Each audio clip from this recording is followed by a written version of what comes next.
Hello, welcome to my studio. My name is Ben Rinehart. I'm an artist and an educator.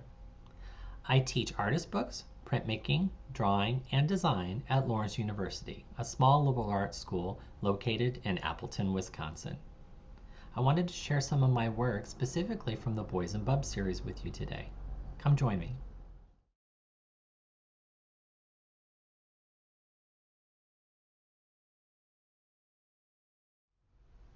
The book Team Raimi served as a springboard for the Boys and Bubs series. It detailed the surrogacy of our second child, Raimi. It takes you through the journey from conception all the way through delivery and leaving the hospital.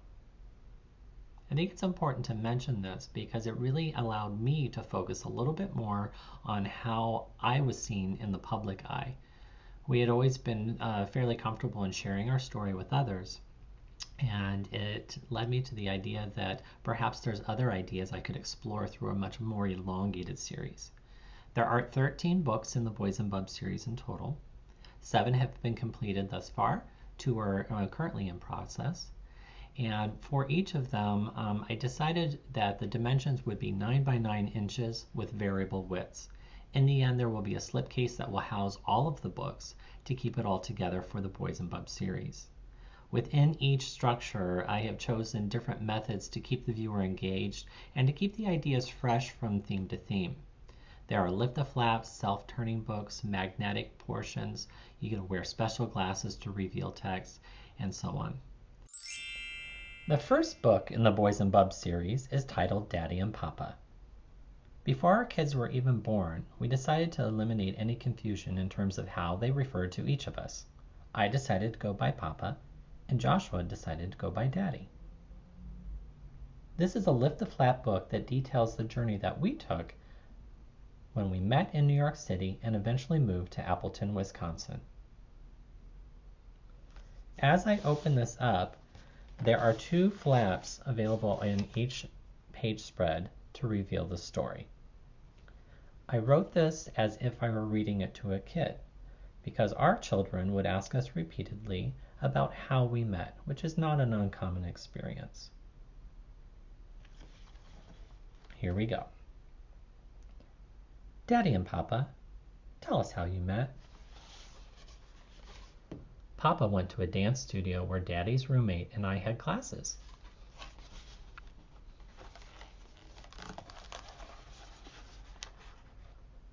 She ran a speed dating service and asked Papa to be a chaperone. Daddy was participating as well. Although Daddy and Papa never went on a date that evening, we both said that we were interested in one another and wrote that on a little note.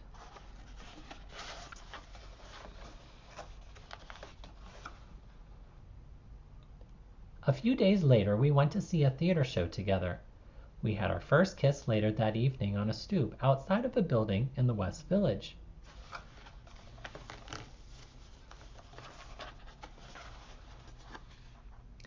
We both lived in Brooklyn, but my apartment was in Williamsburg and Daddy's was in Fort Greene, so we commuted back and forth to each other's apartments on the subway a lot.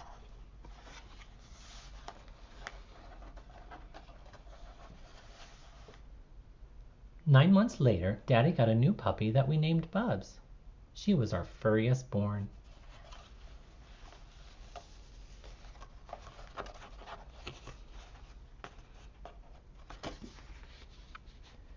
After a year of dating, Daddy and Papa decided to move in together into a different neighborhood called Clinton Hill. We loved our new neighborhood and would go out to dinner at local restaurants many times each week.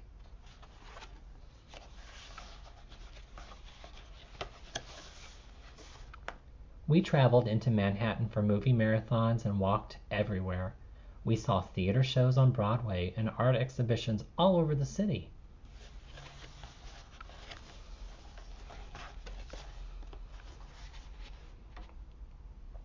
Sometimes Papa would go to Daddy's work and get a margarita during happy hour, maybe 2 or 3.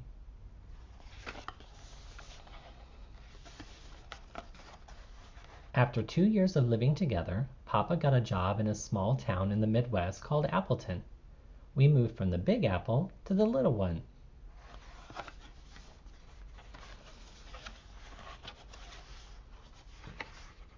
On our way to Wisconsin, Daddy and Papa were married in Windsor, Ontario, Canada. We eloped, so Bubs was the only family member present for the wedding.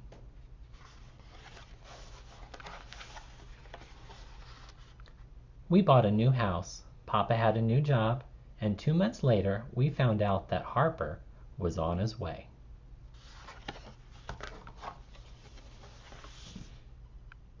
The 8th book from the Boys and Bubs series is titled Seasons of Change. It was inspired after we had taken a trip to Colorado, where we got to enjoy many new firsts as a family, which included hiking in the mountains, doing horseback riding, and kayaking. We've always loved being outdoors, whether it's we were going apple picking, enjoying some ice cream, taking a nap in the hammock, you name it. When the viewer looks at this book, they may think that it's just a flat portfolio. However, if I flip open this front panel, it will reveal the colophon page. It also reveals the content of the book in the back end. To get this to pop up as the tunnel book, you just prop this up, and I'll give you a slightly better vantage point. And you can see on the bottom left corner, my son Raimi is eating an apple. Harper is in the back, swinging from a tree. Bubs is playing with a ball. She makes a cameo in each of the books from the series. And then you can see Joshua and I are kayaking. The things that we enjoy, I put around the outside border as a way of framing it.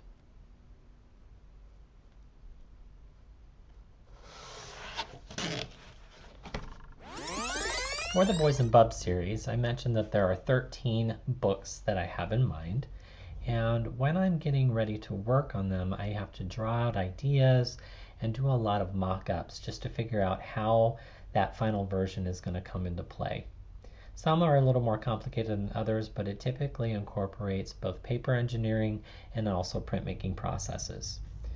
As you can see for the Daddy and Papa book, this is just a color copy, and then I just have some physical layout and some notes to myself in terms of where those flaps would be and thinking how the storyline was going to fit in there. Very, very simple. Most of the work was done on the computer. And then I did do digital printouts for those sheets, and then I did a pressure printing process, which is just taking a photocopy and laminating onto another piece of paper and using a very small amount of ink to get that sit on the surface. Some other books were, this is one called Nunya, and it basically has imagery. You can see some very faint ghosty images, and then there's a lot of dots. And in order to get those dots to read correctly, you need to have a special pair of glasses on it, which are these right here. And so if you hold this up to the camera, it will start to reveal on who's the mother, adoption, surrogacy, other issues that relate to this piece. And the other one that you're familiar with is Seasons of Change. And so you can see that, this still functions. I worked out some of the mechanics and thinking about where I wanted everything to be placed. And then I did a pressure printing and a reductive woodcut. But this is very simple. It just gave me an idea of layout. It was for the book Toys Equals Fun, which I realized there are no images here, but I had to work it out and figuring out how this was going to function. And so this is a self-turning book, so as I slide this in, it causes the pages to cascade. But that gave me an idea, at least in terms of how this was going to function, and then I could disassemble it and then figure out how it's going to work for the imagery. More recent one, this is called The Bee's Knees, and it's all about recipes. Once again, just focusing on the mechanics. I did jot down some notes for myself,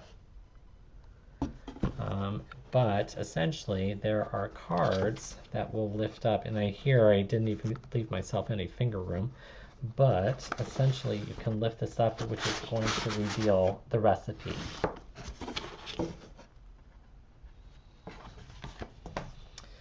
And then finally, I did one called the Wigmaster, And my husband makes wigs, and I didn't know this, but there are like little armoires or wardrobes that house, and they're called wig boxes. And essentially, the final version has a braided piece of hair that's an opener, and it has magnets. So as you open it up, there are wig blocks, which represent the different people in my family. There's also a colophon page, but then the wigs are interchangeable, and those are a lithographic process that are printed and laminated onto magnets, and then there's a metal surface behind this so you can interchange the magnets from figure to figure.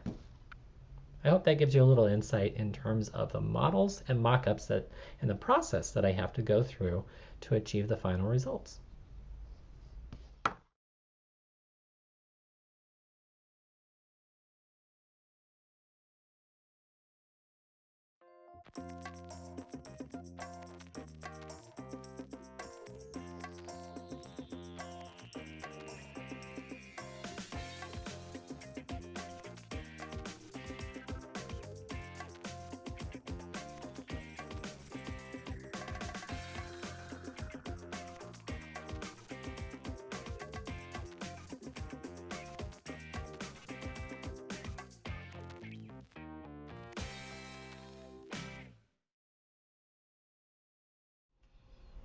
Hi, thanks for joining me in my studio. If you'd like to see more of my work, you can go to benrinehart.com. And please feel free to reach out if you have any questions at the email address provided. Be well, stay safe, and make some great art.